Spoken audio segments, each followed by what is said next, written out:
Hello, everyone, and welcome back to the Jabez Experience. My name is Helen V. Hicks. I'm a licensed professional counselor and a parent coach.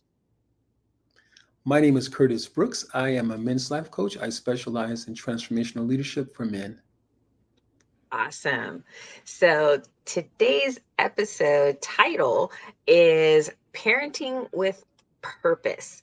So, anybody who knows me, you know this is definitely my area of expertise. and so, hopefully, I can add a little bit more guidance to wherever you may be in your parenting experience. So, let me explain where I'm coming from when I say parenting with purpose. Because so often parents are like, well, I want to raise good kids. I want my kids to be successful and to be happy. And that's great. Those are definitely goals that I think every parent wants their children to experience. However, when you're in the middle of the store and your child is falling out on the floor and kicking and screaming, that doesn't help to guide you. In that moment, it's hard for you to say, okay, with this goal in mind of a good person and my kid being happy, like, how is that really going to guide you? And sometimes that can mislead you because oftentimes parents are stuck in that, oh, I want my kids to be happy. So if they're falling out on the floor because they want this huge piece of candy, and then I should just give them the candy and then they'll be happy. And then I've achieved my goal, right? Wrong. I Hmm. mean, only thing you've really accomplished in that moment is that you rewarded your child Right. for having a tantrum on the floor, and you're encouraging that behavior. And then the more you encourage that behavior, the harder it becomes to extinguish it when your child grows to be 12 years old and now Hmm. it's not so cute. Right. Right. so, Right. so as much as people want their children to be happy, it's really not the guide that people need in times when parenting is difficult. When you get into those moments where something is happening that you wish wasn't happening and you don't really know how to stop it and monitor your own emotional Hmm. reactions as well. Yeah. That would be me. That would be me. No, I'm serious. That would be me. This is definitely your area of expertise, and yeah, that would definitely be me as a parent, as a now parent. Yeah, I struggle with that area. I struggle with that area for sure, and just being just flat out honest with you and the listening audience. But I struggle with that area. That's a challenge for me because I think for me growing up, just how my parents were, just that falling out and then just having that temper tantrum in the middle of the market, or just that was a no no. That was that was a like a ear pulling thing, you know. You'd be subject to lose an ear. Like, Get off the floor. yes, yes, yes, absolutely, absolutely. So I'm open for what you got for us, Helen. All right, all right. So first, let me come back just a little bit Okay. because again, going back to that aspect of if you're focused on making your child happy, if Mhm. you think that that's your goal, that's your purpose as a parent is Right. to make your child happy, and then you have these incidents where your child is clearly unhappy, Hmm. not only is the potential for, I guess, encouraging dysfunctional or Right. inappropriate behavior for your child, Mhm. but you also have to look at the message you are sending to yourself, Mhm. even if you've never thought about it until right now. The message you're sending to yourself is I failed because if my job is to make my child happy and my child isn't happy, I Mhm. failed as a parent. And so many parents feel that way when their children are engaging in those undesired behaviors, which is part of the reason why parents have those emotional reactions that you're talking about. Right. It's that moment of, uh oh, I haven't successfully done what I'm supposed to do because if I had, then Mhm. I wouldn't be experiencing this. Right. Okay. So the first thing you have to do, separate. Your child is indeed acting like a child, Mm. but it doesn't excuse you from acting like the parent. And the Absolutely. parent's job is to protect, provide, and guide. Okay. Now, Go ahead. does the parent, you say separate, so does the parent take the time out or just, uh, if possible, just maybe go in a different room? Is that what you mean? So, what I mean by that is in that moment, I need you to separate yourself Okay. mentally Mhm. from parent and Okay. child behavior, Gotcha. because that's where people get a little bit enmeshed and they start taking whatever the child's behavior is Mhm. as a reflection of, oh, this is what kind of parent I am because my child is engaging in that Right. behavior. Right. So that's what I mean by separate, Okay. is to like, just because your child is engaging in that Mhm. behavior doesn't mean you have failed. Okay. Okay. Okay. I was. So Mhm. is there No, I something was more? thinking that you were saying that the parent need to go into timeout. I was like, why am I in a timeout? Although there can be times that as a parent, you Right. need to emotionally regulate and Yeah. you need to calm yourself down. So you Mhm. may need to walk away Yeah. before you hit, you Yeah. yell, you curse, Absolutely. whatever Yeah. it may be. So if you feel like you need that space so Mhm. that you can calm down, then absolutely take the Right. time to self soothe, calm yourself down, and then come back to the situation. But I Right. also understand that if you're in the middle of a store, you really can't do that. Yeah. Right. Right. So it can be taken in both of those ways. But the first way I really want you to take it as is mentally separating yourself. Your Okay. child's behavior is not a reflection, it's not a direct reflection of you Mhm. as a parent. Okay. But for the parent that does continue in that space, like you said, rewarding that behavior when the child, or that bad behavior when the child is acting up and should not be getting any kind of reward, but for the parent who continues in that, that could be really just something that the parent allowed. Does that make sense, or is that fair enough to? So again, let me try to explain this. Okay. Okay. Child engages in the child's behavior because that's what children do.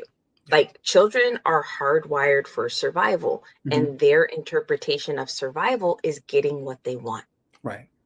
Okay. So children are very in tune with the mood shifts of the Sure. adults around them Absolutely. and being able to pick up on, okay, that made you uncomfortable. And when you're uncomfortable, you're more likely to give me what I want. Hmm.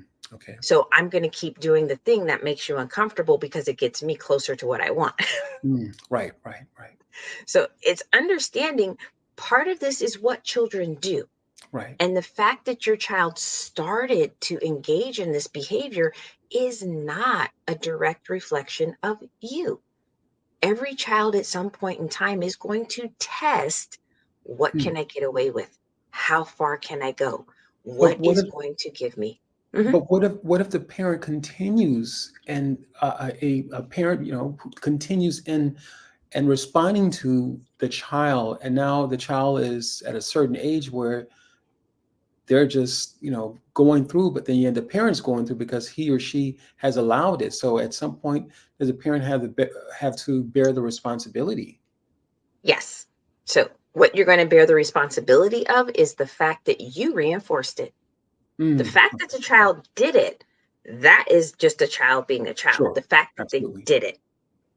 Where the parent is liable is for Mm, what you then reinforced. Did you mm, reinforce appropriate behavior or did you reinforce the inappropriate behavior? mm. That's what you're responsible for. Make sense? Yeah, absolutely. Sure it does. Okay. So, with that and being able to stay calm and parent with a purpose, you have to have some sort of guide in all of this. Something that's going to help you stay Mhm. focused and on track in those moments when your emotions are high. Because when emotions are high, your brain really isn't thinking. Sure. And so those are the times when people say and do things that they later regret. Right. So if you go into this knowing, hey, if I don't have a plan, going into these moments, I'm less likely to come out of this feeling good about myself. Absolutely, absolutely. Just essentially having an exit plan, so in case a communication goes south, you need to have an exit plan. Is that kind of what you're saying? Kind of. No? So basically, so part of what I teach parents is a very simplified method of discipline, and Mhm. it's applicable. It's easily applicable no matter what the situation is. And so I've kind of like shrunk it down into CCRR. So if you can remember CCRR, you can remember this way to discipline, and you can always utilize it. And this way you can stay calm as the parent because you will have a focus, you will have a purpose, you will have something that helps you understand what to do and why. Right, right, right. Okay, so I misunderstood. I get what you're saying now, but I was thinking of an exit plan, like I need to leave the room because I need to know that this Oh, conversation. differently.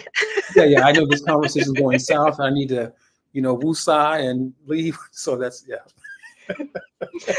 But like I said before, sometimes yes. yeah, yeah, for You sure. know, if you're in the heat of an interaction with your child and you're somewhere public and you feel like, okay, I just need to wrap this up and Right, move on, then you can't walk away. You can't walk away and leave other people to deal with your child. And this is going to help you get through right, that moment. right. So, but again, if you feel like you need time to take care of yourself, I absolutely advocate for Yeah, I'm parents just to do that. see, I'm just telling all on myself now, but yeah, it is what it is. Sometimes we have to recognize when we need the therapy ourselves, but that's okay. Absolutely. But I mean, so as a parent myself, and I've Mhm. been very honest, I have 5 sons. Yeah. And yes, as a mom of all these kids, then there have been times where it's like, okay, you're crying. I can't deal with it right now. I'm Right. gonna walk outside. Mhm, mhm, mhm. You can stay here and cry. Right, right, right, right. But what I Absolutely. need is some fresh air and a blue sky Sure, sure. to Absolutely. woosah for a minute. Yeah, absolutely. Yeah, see, that was the exit plan I was talking about earlier, but yeah.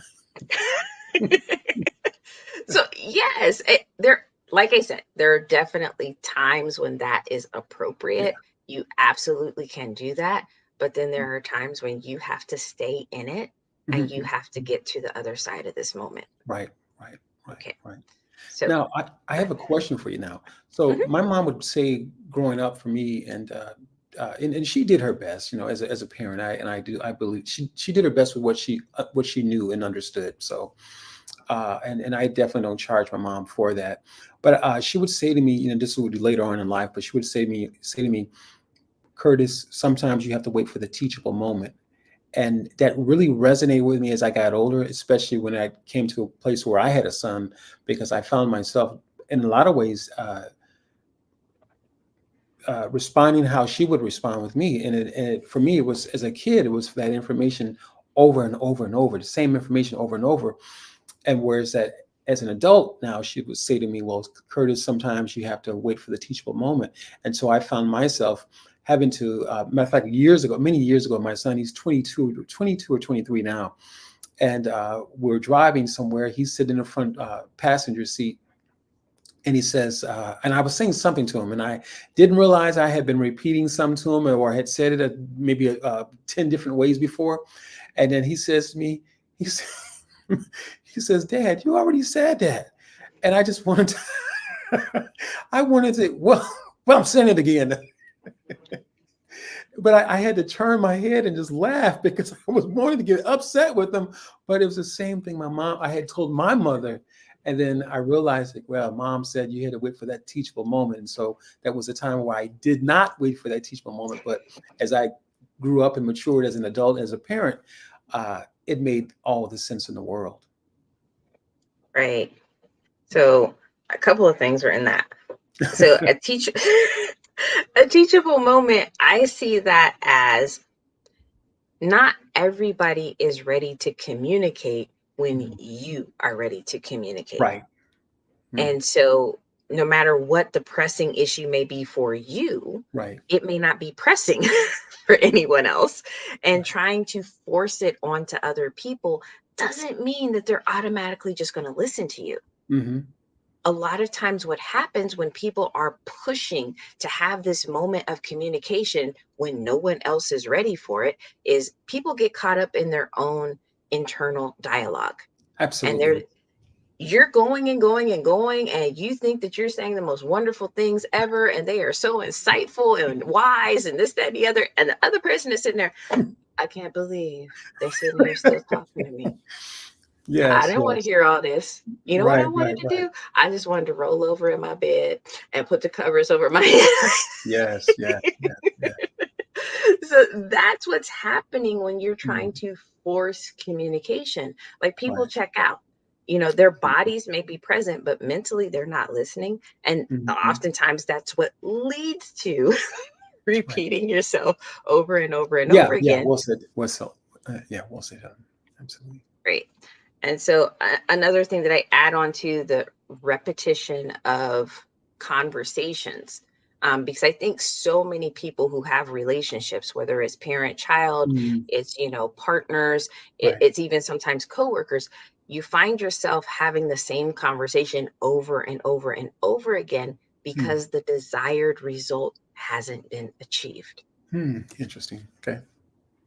So that's what I want people to take with them. Like if you find yourself, you're having the same conversation over and over and over again, that means the desired result hasn't been achieved. And if it hasn't been achieved up until now, whatever you've been doing until now is not working. Right. Doing it more is not going to help.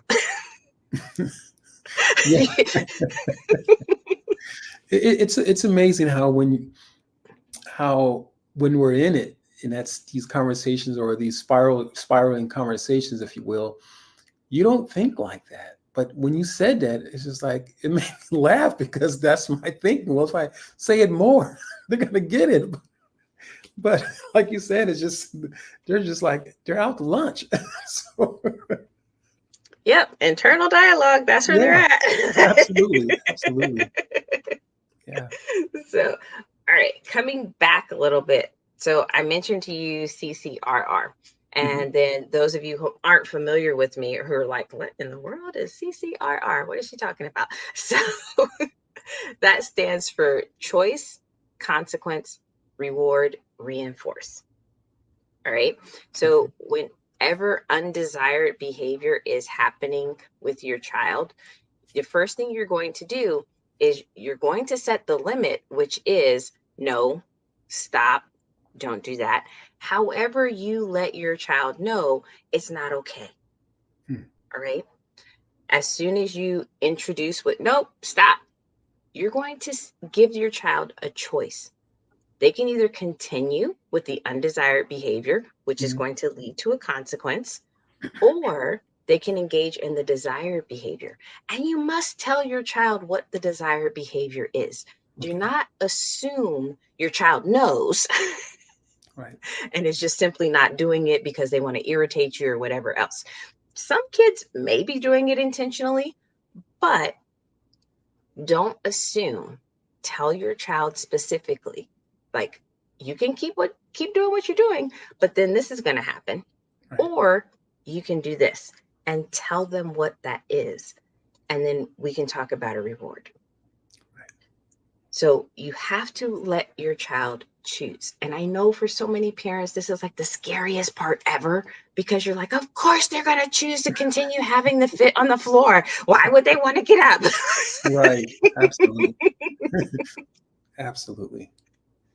But you have to let them choose. And Hmm. it's for several reasons. So, the first reason is a huge piece of what I hear from so many parents. Oh, I don't want to be the bad guy. I don't want to have to be the one who has to bring down the hammer. And I'm always the one who's saying no, and this, that, and the other. This is what removes you from that position of ever feeling like the bad guy again.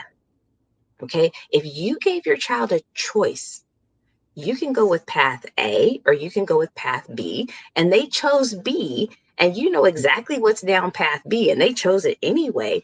You're not the bad guy. Hmm. Your child made an informed decision that led them somewhere that they don't like. So here's where you start to build self discipline with your children. Because now, if every time something undesired happens to them, Hmm. you come back with, but that was your choice. If you don't like it, you have the power to make a different choice Hmm. and have a different outcome. Yeah, So that's good, Helen. That's good. Really good. Hmm. So it builds self responsibility and self discipline. And not only that, but it's empowering for your children to know, oh, I can do this if I want my life to go in a certain direction, if I want to have certain experiences, if I want to, be with my friends or whatever it is. Right. I have a sense of power in being Hmm. able to do that rather than them constantly feeling like the adults in their life just constantly push them around and tell them it's time for you to do this, it's time for you to do that, you have to go here, you have to go there. Yeah, now they feel Hmm. like they're a part of this. Yeah, that's interesting, Helen. As I'm listening, yeah, I could definitely use that for sure. For sure, I could definitely use that because I think for me, so much of how my mother parented, again, knowing what she knew, uh, that's how I end up parenting. And so what you're sharing with me, and when they would say years ago, or at least I don't know if they still say, oh, there's no book on how to parent, but it sounds like you got the book to parent. You got the parenting I'm guide trying. 101. Sounds like it. No, this is good stuff, Helen. This is good stuff. I need to hear this. Seriously, I need to hear this. The coach needs to be coached. Absolutely. Yeah. And I get that. I mean, none of us are perfect. We all Sure. have our strengths and we all have our flaws. Absolutely. And, this is an area that I do well. Yeah. I know what I'm talking about. Yeah. There's research behind it. There's evidence behind it. Hmm. So it's not just me being another person who's proclaiming to know things and proclaiming to be able to do things and never delivering. Hmm. It's not that. Right. so this is my area of expertise. And there are plenty of other areas in life that I'm not an expert in. Right. But I think it's just that willingness for each of us to acknowledge, Right. Right. hey, there are some areas that I need a little bit more guidance in, and that's Absolutely. okay, you Absolutely. know. Absolutely. Um, Hmm. so we talked about the first C, which is choice. Did you have a question? No, I think this is really cool because, like you said, no one knows everything, and it's important for all of us to get to a place where we can be okay with being vulnerable. And I think that's a huge piece, and that really is the piece. Like obviously the shows, our podcast is entitled the Jabez Experience, and it's important to know that even Jabez got to a place where his condition was not favorable. Again, his name meant sorrowful. Sorrow. Sorrow, yeah. And so again, his conditions were not favorable, but he did get to a place where he was vulnerable before the Lord. He was vulnerable in a space and a time that he was communicating with the Lord, and that he'd asked God the Lord to extend his reach, his area, and just his parameter, and just understanding, and give him greater wisdom. And he didn't say those words, but essentially that's what it would lead to. And I think that's I just love this conversation, and it's awesome. And I think each of us as parents need to make sure that we're it's okay, as Helen said, we don't all know the answer, and we may be an expert in another area, but this one area, parenting is not easy. And so, and I can admit that, hey, you know what, that's probably one of my not so easy areas. And I say that, and even within confidence, but yet at the same time being vulnerable and not being ashamed to be vulnerable. So I would encourage all of us as parents who are just having these areas, or certain areas, be it parenting or other areas, that we are having those challenges with. It's okay to be vulnerable. That's what we're here for. Hell is an absolutely wonderful expert in this space, and that's what Thank we're you. here for. So I'm getting this information too. Awesome. Thank you so much for that. And so, Absolutely. you know me and my notes. Absolutely. I do. I do. So vulnerability, I think people's resistance to that vulnerability Mhm. prevents them from reaching out and getting the help that they need, Absolutely. especially when it comes to parenting, Mm.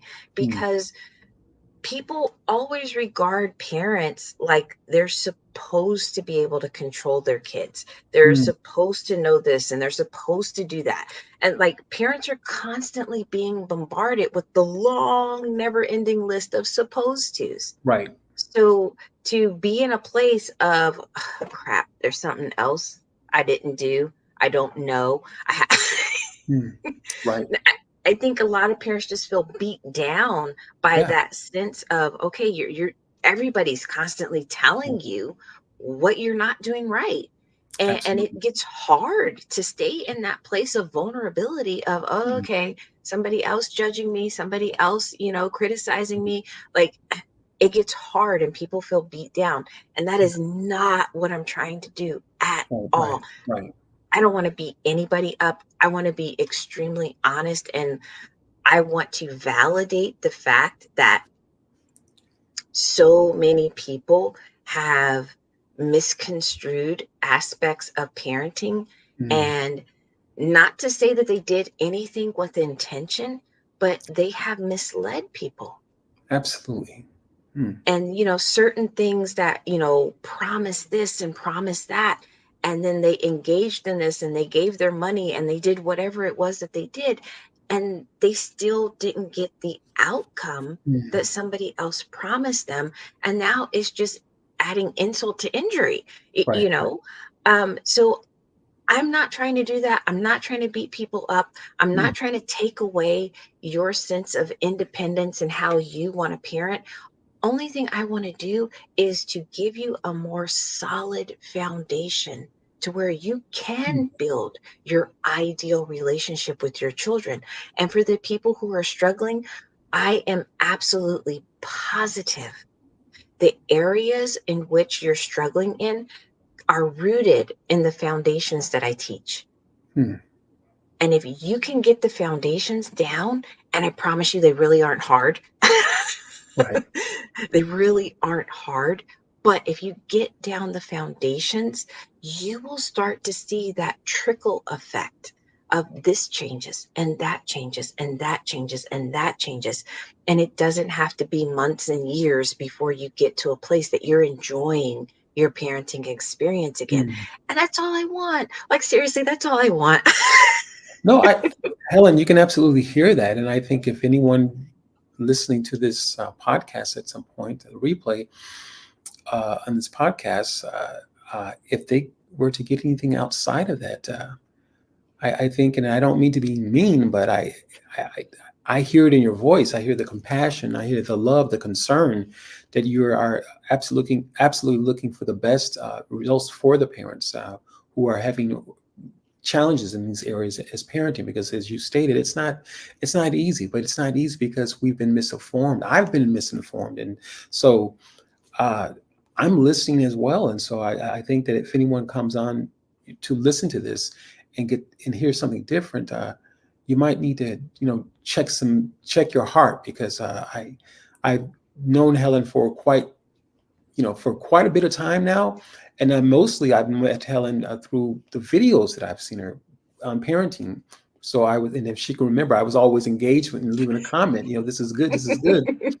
And so for quite some time, and we recently decided, hey, let's do this podcast. I reached out to her about a podcast. She's got some remarkable information, and so again, as a parent, if you are turning the other way because of how she said something, it might be you, seriously, and it might be you, because you have to come in with a clean heart and ready to make some changes, and that means that you got to listen to your heart, not your feelings. Yeah. Right. Thank you for that, Curtis. I appreciate it. You Absolutely. definitely have been a fan, and I I, appreciate I so have. much your comments. I have. So, okay, coming back a little bit. So, again, you're in a situation, your child is engaging in undesired behavior. What is going to be your focus? You are going to use CCRR. The first C is choice. Mhm. So you're going to start by telling your child stop or no, some simple way of letting your child know whatever it is that they're doing is unacceptable. Mhm. Then you provide the choice. So the choice is always going to be some form of continue doing what you're doing and get a consequence, or engage in this specific behavior and get this reward. Okay. When it comes to consequences and rewards, keep it simple. Mm. Okay. So, a big mistake that I often see happen is that large consequences or large rewards are being attached to behaviors that Mm. are unsustainable. They're unsustainable for the child, they're unsustainable for the parent.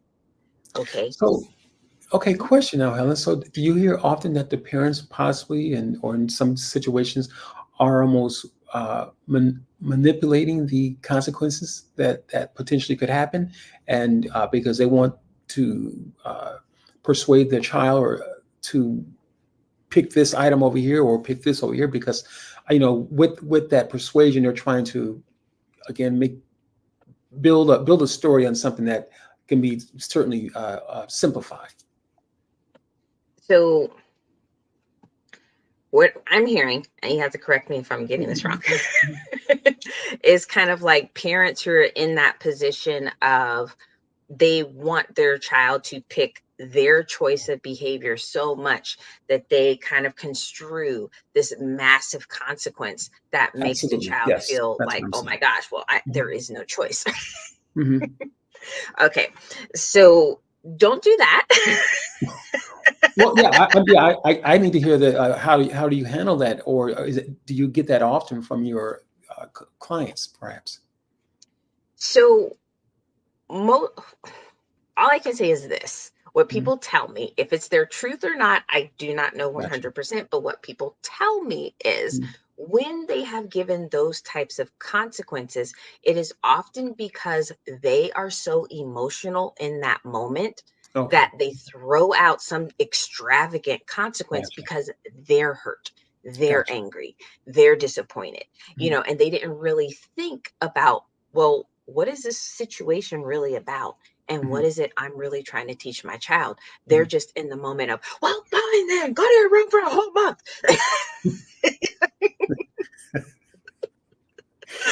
Oh boy, I need to put a curtain over my face right now. Yeah, that would be me, Helen. But That's continue, okay. please. It's okay. It happens. And like you said before, we repeat what we've been exposed to Yes. because it's Yes. what we Yes. know. Yeah. Okay. Um, so sometimes people do it very unintentionally. Hmm. And I totally get that. And I just want to help you shift it. I Right. want you to be more intentional now and have a clearer thought process. So, the more effective consequences and rewards are simple things you can do in the moment. Right. Consequences and rewards are most effective when they happen immediately. And so, going to your room for a month, it's not immediate. They may go to their room that moment, but for the consecutive 29 days, 36 days. There are 36 days in a month.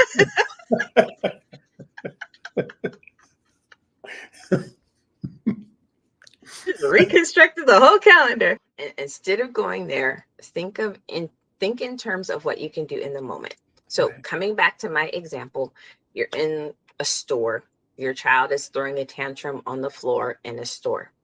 So if you have a cart, which is when my boys were small, I always had a cart, even Mhm. if I was only going to grab like two things, because Right. if anybody couldn't control themselves, they went in the cart. Right. So let me explain that really simply. I have always approached things with my boys in terms of I am perfectly fine with granting you freedom but Hmm. freedom comes at the cost of responsibility. Well said. Well said. So if you want to be free to walk around the store, then you have to display responsible behavior. And if you cannot display responsible behavior, you lose your freedom. So, with that, that's always been a guiding force for me. So, if you're in the store, Hmm. reinforceable, very easy consequences. Okay, if you continue to have a fit, you lose your freedom to walk around the store, you go in the cart. If you want to keep your freedom, then you have to get up off the floor, take some deep breaths, Hmm. tell me what you want. And if you can do that, we can talk about what's possible. And then what happens after that can be the reward. You Hmm. say, nope, I don't want you to have cookies, but if you want a healthy snack like some yogurt or something like that, sure, you can pick one out as your reward for having gotten yourself back together and Right. being able to maintain throughout the rest of our trip. Okay, so that's reinforceable in the moment. Okay. I am not a fan of people saying, wait until we get home. Hmm. Woo. Yeah. I remember those days, boy. Jeez. Yeah, I remember those days. Ooh, that was like it was like pain and agony, waiting, just waiting. Didn't know if I was gonna get a whooping or just. Ooh, it was painful. Right. So, you know, from experience, you were no longer in the moment and participating in whatever was happening. Your mind is stuck in, oh man, what's going to happen? What do I have Yes. to deal with? What's going on in this? And you're just building and building and building it up. So, we don't want that. We Yeah. don't want to induce anxiety in our children and cause them to feel um, like victims, Mm. like they're constantly waiting for something bad to happen to them. Right. Right. Right. So you do it in the moment, and this is part of a behavioral aspect. This is how you start to reshape behavior, Mm. because if it doesn't happen in the moment for children who, depending on how small they are, do Right. not have a concept of time, Right. then this consequence or reward that's happening however many minutes or even hours later doesn't connect with them. Mm. Right. Right. And it's a lesson lost, which means it's not a lesson at all. Mm. So it has to be in the moment, immediate and reinforceable. And the more immediate and reinforceable it is, the more sustainable it is. Mm. So keep it simple. Absolutely. Yeah. This is good stuff. This is good stuff here. No, seriously, Helen. I mean it in every. Yeah. Every. Yeah. This is good stuff, Helen. I definitely need this, and just a vulnerable moment for myself, and I'm okay with that. But and I think that again, parenting is hard, uh, but as you stated, it's been hard because we've been misinformed, and I do believe that. I do believe that, and I think most of us as parents, uh, we've been told that it's been hard, and there was really no evidence that we've been misinformed. But you would have to sit down with someone such as yourself to have these conversations and realize that, wow, there's a different way to parent my child. And so yeah, this has just been a good educational moment for myself, and thank you. You're very, very welcome. And I hope other people are taking away as much as you are. Yeah, Um, I am, seriously, I am very much so. Good. And I just want to reiterate what you just said. So much of parenting that people have adopted as truth is Yeah. really just misinformation. Hmm. And so when I say that my oldest son is 30 years old, and in the 30 years of him being alive, and along with the rest of his brothers, I Hmm. have not had a single power struggle with any of my boys in 30 years. I'm not sugarcoating things, I'm not leaving out information. I'm telling you, this has been my experience. And Mm. that's all I want to do. I just Yeah. want to teach people how to have the same thing. And it's so much easier than what you think. This Right. is not going to cause you to pull your hair out. This is not going to stress you more. I'm Mm. not adding things to your plate. All I'm doing is helping you to shift what you're Right. currently doing to something that is actually easier and is going to help minimize and reduce all those behaviors that are happening you don't like, you don't want, and you wish would go away, but Right. you've been convinced that it's a part of parenting, it's not going Mm. anywhere, and you have to accept it. No, you Interesting. don't. Interesting. And I know that we're kind of winding down, but it just made me think about how that, for each of us as parents, or if you don't have children, or our spouse, if you're having some challenges with your spouse, I think either way, in either situation, each of us want to be able to. I'm thinking, I can't speak for everyone, but want to be able to show up, make sure that we're showing up authentically. And it can be very difficult showing up authentically if you've got this nagging thing on your shoulder on how you dealt with your child, in a disagreement or something like that, or when you should have left the scene, so to speak, and taken a breather or something like that, did some exercise or whatever the case might be, went for a walk, and yet you're coming before people, and it can be very difficult as a leader, and coming before people, and you can't be your authentic self because you've got that nagging thing on your shoulder, again, how you dealt with your child. And so I think it's important, and I am learning so much here. So I think it's important for us to, as parents, in order to show up authentically, we've got to make sure that we're learning to lead, even as parents, in our parenting roles. And as Helen stated so nicely several times, is that we've been misinformed. And so in order to shift that so that we can now lead in that situation, lead ourselves out of that wilderness, so to speak, or that desert, we've got to get the right information. So Absolutely, absolutely. So since we're coming to the end, let me get to my last R because we got to C is choice, C is consequence. The first R is reward. The last R is reinforce. mm, So once you have said your no or stop, you provided the choice and the associated consequence and reward. The only thing left to do is to follow through with it. mm, If you said your child is going in the basket, put them in the basket. If they're too big to actually go in the basket, then they can, you say, hey, you have to hold the basket. A hand has to be touching this basket at right, all times now. right, right, right, So if you said that they're going to get a reward, that they get to have a healthy snack, then you go directly to whatever section it is. You let them hold their snack. They can't open it until you pay for it, but they get to hold their snack. So they know that right, they got their reward. It's not a matter of, okay, mm, we'll wait until the end and then you forgot it. right. And then now your child is like, well, I didn't behave for nothing. Put on this show, this performance.